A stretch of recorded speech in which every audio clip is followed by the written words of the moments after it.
चलते उड़ीसा प्रभु जगन्नाथ की नगरी में है और यहाँ देखिए प्रभु जगन्नाथ के खजाने की चाबी गुम हो जाने का मुद्दा भाजपा ने बड़ी जोर शोर से उठाया है। और यहाँ पे देखिए लोकसभा के साथ साथ विधानसभा का चुनाव भी यहाँ पे संपन्न हो चुका है पूरी तरह से। उड़ीसा से 21 सीटें आती हैं लोकसभा की। पटनायक साहब पिछले 24 सालों से यहाँ पे सत्ता में है। भाजपा ने पहली बार यहाँ पे मोदी जी ने उन पर तीखे बाण भी चलाए हैं, तो क्या लगता है फायदा हो पाएगा?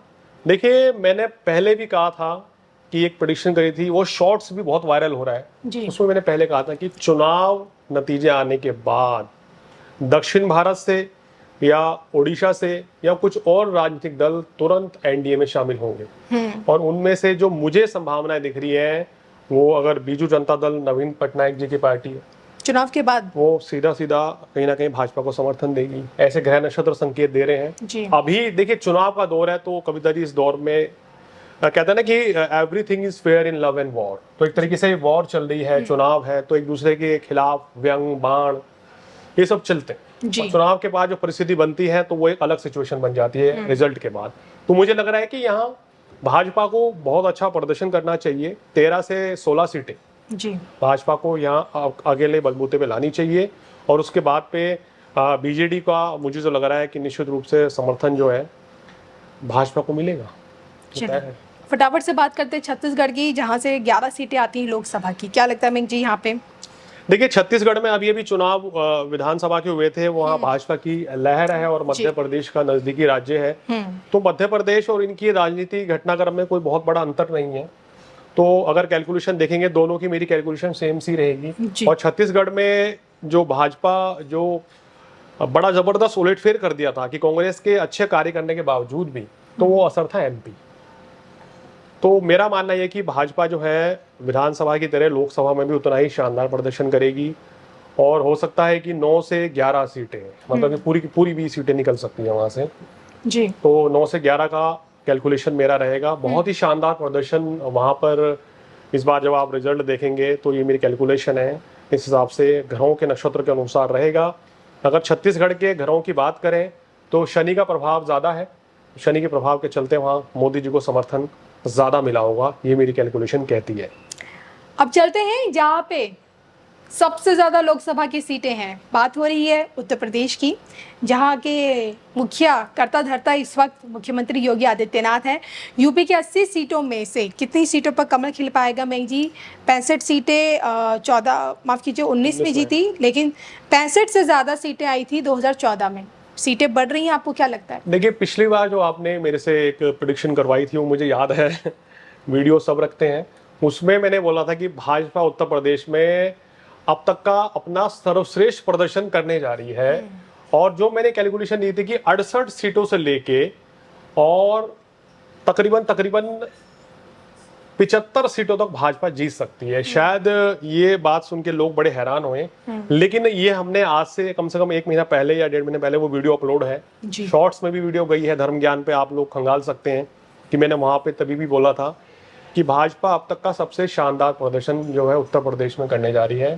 क्योंकि कारण क्या है कि यहाँ योगी जी के ग्रह नक्षत्र बड़े बलवान हैं जी, और साथ साथ मोदी जी के सितारे भी बहुत जबरदस्त बलवान है। उत्तर प्रदेश में शुक्र का प्रभाव बहुत ज्यादा है और राहु के प्रभाव के चलते यहाँ भाजपा को बहुत ज़्यादा फायदा हुआ है, ऐसी मुझे उम्मीद लग रही है। तो मेरा आज भी मानना है कि 68 से 75 के बीच में ही सीटें आएंगी। आप लिख ले लीजिए, इतना शानदार प्रदर्शन यहाँ उत्तर प्रदेश में रहने वाला है।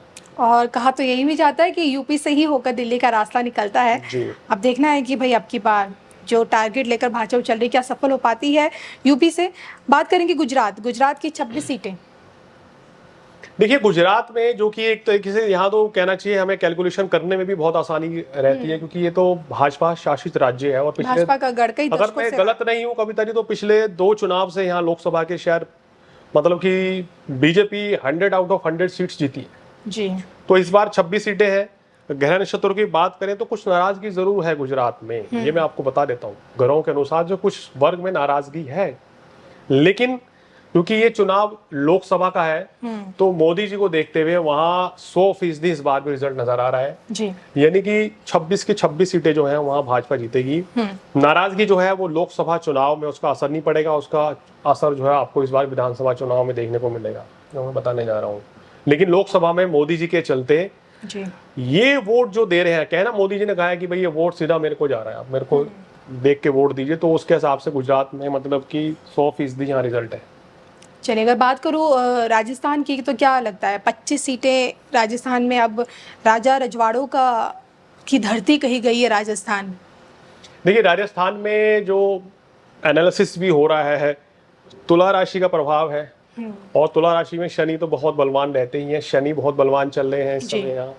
और जिस समय ये हमने जो कैलकुलेशन करी है, उस दौरान आपका शनि की स्थिति बहुत बलवान थी, और बुध की स्थिति, और मैं कह सकता हूँ कि राहु की स्थिति आपके लिए बहुत ज़बरदस्त योग बना रही थी। जी। तो अगर आप लोग ये सोच के चल रहे हैं कि राजस्थान में बीजेपी को बहुत ज़्यादा लॉस हो रहा है, तो ये गलत है।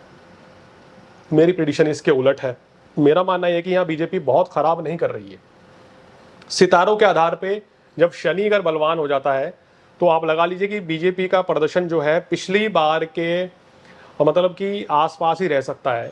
मेरा मानना यह है कविता जी, आप लगा लीजिए कि 21 से 23 सीटों का कैलकुलेशन रहेगा, यानी कि बहुत ज़्यादा लॉस नहीं है। अगर कुछ लोग बातें कर रहे हैं या चर्चा है कि 17 सीटों पे सिमट जाएंगी, 18 आएंगी, ऐसा नहीं है।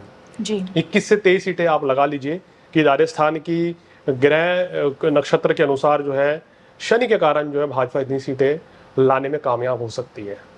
अब बात करते हैं हम मध्य प्रदेश की, जहाँ पे हाल ही के जो विधानसभा चुनाव में शिवराज सिंह जी की मेहनत का नतीजा रहा कि भाजपा दोबारा आ गई सत्ता में, और अब यहीं से 29 सीटें लोकसभा की आती हैं। तो क्या लगता है 29 की 29 भाजपा के खाते में जा रही है? देखिए अगर यहाँ पर बात करें तो मेरे हिसाब से 27 से 28 सीटें हैं, जो मेरे को लग रहा है कि 27 से 28 सीटें रहेंगी। यहाँ पर भाई 1 से 2 सीट घट सकती हैं। और जो एक कैलकुलेशन, एक अनुमान है, क्योंकि मध्य प्रदेश सिंह राशि का प्रभाव, जी। सिंह राशि पे इस दौरान सूर्य का बड़ा जबरदस्त रोल था। सूर्य की स्थिति बहुत अच्छी थी, और कहते हैं कि जिस राज्य में अगर कविता जी अगर लोकसभा के चुनाव हो रहे हो, उस राज्य में जिसकी सरकार होकर उसके ग्रह अच्छे चल रहे हो, तो उसको चुनाव में फ़ायदा मिलता है। तो यहाँ सूर्य शनि के चलते भाजपा को फ़ायदा मिला होगा। और मेरे हिसाब से ये कि भाई तकरीबन आप लगा लीजिए कि ज़्यादा यहाँ नुकसान नहीं है, मतलब कि 26-27 सीटें, यानी 1 से 2 सीट का लॉस हो सकता है अगर मैक्सिमम होगा तो, लेकिन इतना कैलकुलेशन मेरी नज़र आ रही है। चलिए, अब एक और प्रेडिक्शन कर लीजिए, अब देवभूमि उत्तराखंड से, जहाँ से मैं आती हूँ, यहाँ से 5 लोकसभा की सीटें। देखिए उत्तराखंड का जो है, अगर हम देखें तो शुक्र और बुध का पूर्ण प्रभाव उस समय रहा है। जी। और इस बार उत्तराखंड में हमने देखा है कि बम्पर वोटिंग हुई थी।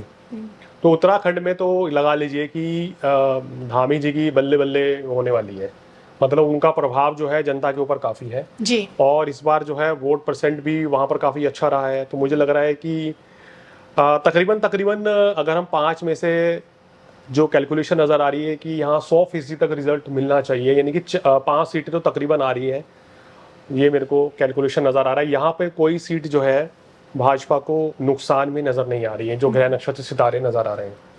चलिए, फटाफट से चलते हैं महाराष्ट्र की 48 सीटों के ऊपर बात करेंगे, क्योंकि यहाँ पे देखिए अब 2 शिवसेना बन चुकी है, एक ठाकरे जी की शिवसेना और एक शिंदे जी की शिवसेना। बस फर्क इतना है कि जो शिंदे जी की शिवसेना है, जो मुख्यमंत्री हैं, उनको मोदी जी का समर्थन मिला हुआ है। तो क्या लगता है 48 सीटों में महाराष्ट्र में कितनी सीटों पर कमल खिल रहा है?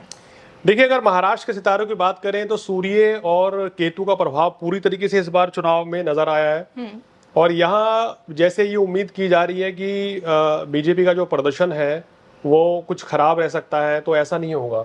तो मेरा मानना है कि बीजेपी यहाँ अच्छा प्रदर्शन कर सकती है और अपने बलबूते पे 18 से 22 सीटों के आसपास की कैलकुलेशन रह सकती है।